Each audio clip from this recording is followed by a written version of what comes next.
राजस्थान की तपती रेत, धूप की जलती किरणें और दूर तक फैला सुनसान रास्ता। इन रास्तों पर हर साल लाखों लोग पैदल निकल पड़ते हैं, एक ही मंजिल की ओर, रामदेवरा। कोई छोटा बच्चा मां की उंगली पकड़े चलता है, कोई बुजुर्ग अपनी लाठी के सहारे, कोई जवान अपने कंधे पर झंडा उठाए हुए। सबके दिल में एक ही नाम गूंजता है, बाबा रामदेव। लेकिन सवाल वही है, आखिर लोग पैदल ही क्यों जाते हैं? जब साधन मौजूद हैं, गाड़ियां, बसें और ट्रेनें हैं, तो फिर इतनी कठिनाई उठाकर नंगे पांव क्यों? इसका उत्तर छुपा है एक गहरी कथा में। कहते हैं बाबा रामदेव जी का जन्म 14वीं शताब्दी में रुणीचा गांव में हुआ था। बचपन से ही उनके अंदर दया और करुणा की नदी बहती थी। वे किसी के भी दुख को सहन नहीं कर पाते। जब वे बड़े हुए तो लोगों ने देखा कि उनके पास ऐसी शक्ति है जो भूखे को भोजन, प्यासे को पानी और निराश को उम्मीद दे सकती है। यही कारण है कि धीरे धीरे हर जाति, हर धर्म के लोग उन्हें पूजने लगे। उनकी करुणा इतनी गहरी थी कि अरब से 5 पीर भी उनकी भक्ति में रम गए। उन्होंने स्वीकार किया कि रामदेव जी किसी एक मजहब के नहीं, बल्कि पूरे मानवता के लिए हैं। समय बीतता गया, लेकिन एक कथा लोगों के दिलों में गहराई से बस गई। कहते हैं कि बाबा रामदेव ने वचन दिया था, जो मेरे दर तक पैदल आएगा उसकी हर मनोकामना पूरी होगी। यही कारण है कि लोग मानते हैं, पैदल चलना सिर्फ एक यात्रा नहीं, बल्कि अपनी श्रद्धा और तपस्या को बाबा तक पहुंचाने का तरीका है। यात्रा की शुरुआत होती है ढोल नगाड़ों के साथ। गांव के लोग एक साथ निकलते हैं, कोई नारियल लेकर, कोई चुनरी लेकर, कोई बस अपने दिल में बाबा का नाम लेकर। रास्ता लंबा है, धूप तेज है, पैरों में छाले पड़ते हैं, लेकिन आस्था इतनी गहरी होती है कि लोग दर्द भूल जाते हैं। कोई माँ अपने छोटे बच्चे को गोद में लेकर चलती है। बच्चा रोता है, माँ उसे चुप कराती है। बेटा, बाबा के दरबार पहुंचकर सब ठीक हो जाएगा। रास्ते में कई बार अजीब घटनाएं घटती हैं। लोग बताते हैं कि जहां पानी की उम्मीद ही नहीं होती, वहां अचानक कुआं मिल जाता है। जहां भूख सताती है, वहां कोई अनजान व्यक्ति रोटी बांट जाता है। कई यात्री कहते हैं कि उन्होंने एक सफेद घोड़े पर बैठे संत को देखा, जिन्होंने मदद की, और बाद में पता चला कि वह जगह तो वीरान थी। लोग मानते हैं यह और कोई नहीं, खुद बाबा रामदेव ही होते हैं, जो अपनी संतानों का सहारा बनकर उनके साथ चलते हैं। एक कथा बड़ी प्रसिद्ध है। एक गरीब किसान बाबा के दरबार तक पैदल जाने निकला। उसके पास खाने को कुछ नहीं था, रास्ता बहुत लंबा था। भूख से बेहाल होकर वह गिर पड़ा। तभी एक साधु आया, उसे रोटी और पानी दिया। किसान ने राहत की सांस ली और साधु का धन्यवाद किया। जब आगे बढ़ा और गांव वालों से उस साधु के बारे में पूछा, तो सबने कहा, इस रास्ते पर तो कोई नहीं रहता। किसान समझ गया कि बाबा ने ही उसकी मदद की थी। यात्रा के हर पड़ाव पर इंसान खुद को परखता है। धूप में जलते पैर, थकान से टूटता शरीर, लेकिन दिल कहता है, थोड़ा और चलो, बाबा बुला रहे हैं। यही विश्वास उसे चलने की शक्ति देता है। और जब लोग अंततः रामदेवरा पहुंचते हैं, समाधि के सामने खड़े होते हैं, तो सारी थकान, सारे दुख जैसे मिट जाते हैं। कोई आंसुओं में डूबकर बाबा को धन्यवाद देता है, कोई अपने परिवार के लिए प्रार्थना करता है, कोई जीवन की मुश्किलें बताता है, और हर कोई दिल से मानता है, बाबा सुनते हैं। रामदेवरा की यह यात्रा केवल दूरी तय करने का नाम नहीं है, यह इंसान और ईश्वर के बीच का संवाद है। यह तपस्या है, यह त्याग है, यह आस्था का प्रमाण है। और यही कारण है कि आज भी लाखों लोग गाड़ियां छोड़कर पैदल ही जाते हैं, क्योंकि पैदल चलना केवल शरीर की थकान नहीं, बल्कि आत्मा की शुद्धि है। यह वो मार्ग है जहां हर कदम पर बाबा साथ चलते हैं। रामदेवरा की रेत पर चलते हुए यात्रियों को यह एहसास होता है कि यह सिर्फ यात्रा नहीं, बल्कि एक रहस्य है। एक रहस्य जिसे शब्दों में नहीं, सिर्फ अनुभव में जिया जा सकता है। राजस्थान की तपती रेत में जब यात्री कदम बढ़ाते हैं, तो हर कदम पर कोई न कोई कहानी जन्म लेती है। बाबा रामदेवरा की पदयात्रा केवल एक मंजिल तक पहुंचने का सफर नहीं, बल्कि यह हजारों दिलों की भावनाओं का संगम है। पहली कथा। मां की मन्नत। एक मां थी जिसका बेटा कई सालों से बीमार था। गांव के बड़े बुजुर्गों ने कहा, उसे बाबा रामदेवरा के दरबार तक पैदल ले जाओ। मां ने ठान लिया। धूप कितनी भी तेज हो, रास्ता कितना भी लंबा हो, वह अपने बेटे को गोद में उठाकर पैदल चलती रही। लोग उसे रोकते, कहते, गाड़ी से चल जाओ, आसान रहेगा। लेकिन मां कहती, नहीं, बाबा ने बुलाया है, पैदल ही जाऊंगी। जब वह समाधि तक पहुंची और बेटे का माथा बाबा की समाधि से लगाया, तो कहते हैं कि कुछ ही दिनों में वह बच्चा बिल्कुल ठीक हो गया।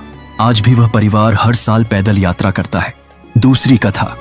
बुजुर्ग की लाठी। एक बुजुर्ग थे, उम्र लगभग 80 साल। उनकी टांगों में इतनी ताकत नहीं थी कि लंबा सफर तय कर सकें, लेकिन दिल में बाबा के दरबार जाने की चाहत थी। गांव के लोग बोले, बाबा समझेंगे, तुम मत जाओ। लेकिन बुजुर्ग ने कहा, अगर मैं आखिरी बार बाबा तक पैदल पहुंच गया तो यही मेरी सबसे बड़ी जीत होगी। लोगों ने देखा कि वह धीरे धीरे चलता रहा, कई बार गिरा, लेकिन फिर उठ खड़ा हुआ। कहते हैं यात्रा के बीच में उसे ऐसा लगा जैसे किसी ने उसका हाथ पकड़कर सहारा दिया हो। उसने कई बार पीछे मुड़कर देखा, पर कोई दिखाई नहीं दिया। जब वह बाबा की समाधि तक पहुंचा तो उसकी आंखों में आंसू थे और होठों पर यही शब्द, बाबा आपने मेरा साथ दिया। तीसरी कथा। राह में चमत्कार। कई यात्री बताते हैं कि रास्ते में जब उन्हें पानी की सबसे ज्यादा जरूरत होती है, तभी कोई अनजान व्यक्ति आकर घड़ा भर पानी दे जाता है। यात्री पीते हैं, धन्यवाद करते हैं, लेकिन जब पीछे मुड़कर देखते हैं तो पता चलता है कि वहां तो कोई नहीं था। यह रहस्य आज भी यात्रियों के दिलों में जीवित है। लोग मानते हैं यह और कोई नहीं, स्वयं बाबा ही हैं। चौथी कथा। आस्था का जुलूस। गांव गांव से जब लोग पदयात्रा पर निकलते हैं तो उनके गीत और भजन हवा में घुल जाते हैं। ढोल नगाड़ों की आवाज, रामसा पिरसा के नारे और बच्चों की हंसी, यह सब मिलकर यात्रा को उत्सव बना देते हैं। यह दृश्य देखकर लगता है कि यह केवल आस्था की यात्रा नहीं, बल्कि इंसानियत का एक कारवां है, जिसमें हर धर्म, हर जाति के लोग शामिल होते हैं। पांचवी कथा। आधुनिकता और आस्था। आज के समय में गाड़ियां, बसें और ट्रेनें हैं, लेकिन लोग कहते हैं अगर हम आराम से जाकर बाबा के दरबार पहुंच जाएं, तो यह यात्रा अधूरी रह जाएगी। असली यात्रा तो वही है जब पैरों में छाले पड़ें, धूप हमें तपाए और हम अपनी तकलीफों को भुलाकर बाबा का नाम लें। एक यात्री ने कहा, पैदल चलना बाबा तक पहुंचने का रास्ता नहीं, बल्कि खुद को पहचानने का तरीका है। हर कदम पर मुझे लगता है कि मैं और बाबा के बीच की दूरी घट रही है। चरम अनुभव। रामदेवरा पहुंचते ही जब लोग समाधि पर माथा टेकते हैं तो मानो उनकी सारी थकान मिट जाती है। कोई खुशी के आंसू बहाता है, कोई चुपचाप अपनी मनोकामना कहता है, और सबके चेहरे पर वही शांति, मानो बाबा ने उनकी बातें सुन ली हो। समापन। रामदेवरा की पदयात्रा केवल एक धार्मिक परंपरा नहीं है, यह आत्मा का अनुभव है। यह वो रहस्य है जिसे केवल वही समझ सकता है जो खुद इन रास्तों पर चला हो। यही कारण है जैसे जैसे पदयात्रा आगे बढ़ती है, वैसे वैसे रास्ते पर माहौल बदलने लगता है। केवल लोग ही नहीं चलते, उनके साथ गीत, भजन और लोक कथाएं भी सफर करती हैं। भजनों की गूंज। सुबह का समय, जब पहली किरण रेत पर पड़ती है, यात्री उठते हैं, पैरों पर पट्टियां बांधते हैं और बाबा का नाम लेकर यात्रा फिर शुरू करते हैं। ढोल नगाड़ों की थाप के बीच लोग गाते हैं, रामसा पिरसा, रंगीलो रे, बाबा रे रामदेव। यह गीत केवल शब्द नहीं होते, यह यात्रियों की थकान को मिटाने वाली शक्ति बन जाते हैं।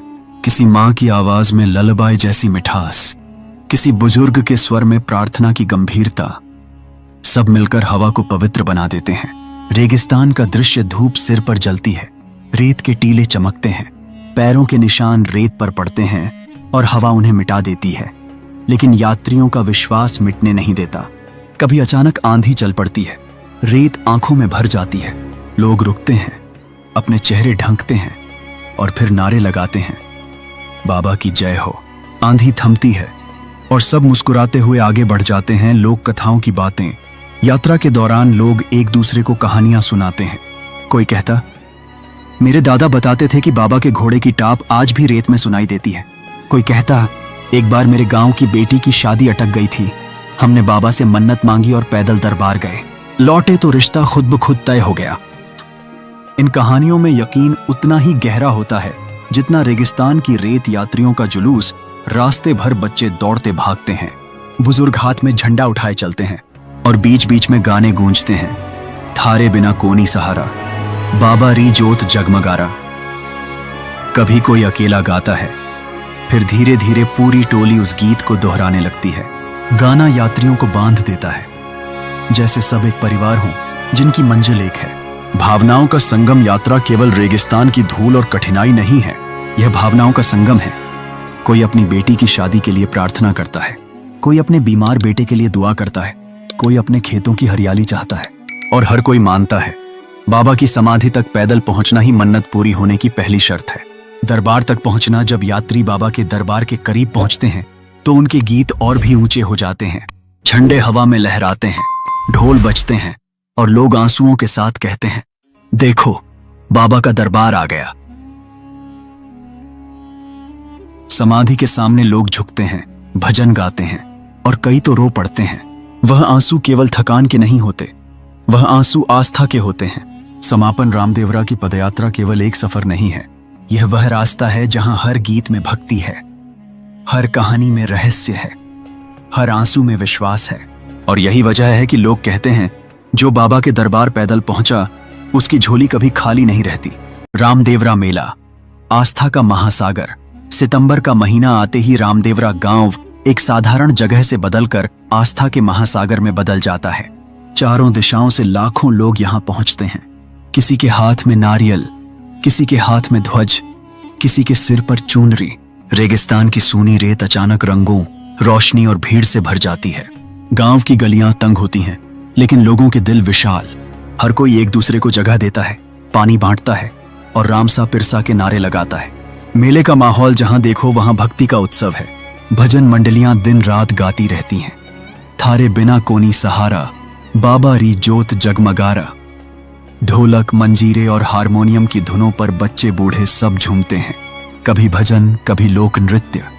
यह दृश्य देखकर लगता है मानो पूरा रेगिस्तान एक मंदिर बन गया हो। समाधि पर अनुष्ठान। रामदेवरा पहुंचने के बाद सबसे पवित्र क्षण होता है समाधि के दर्शन का।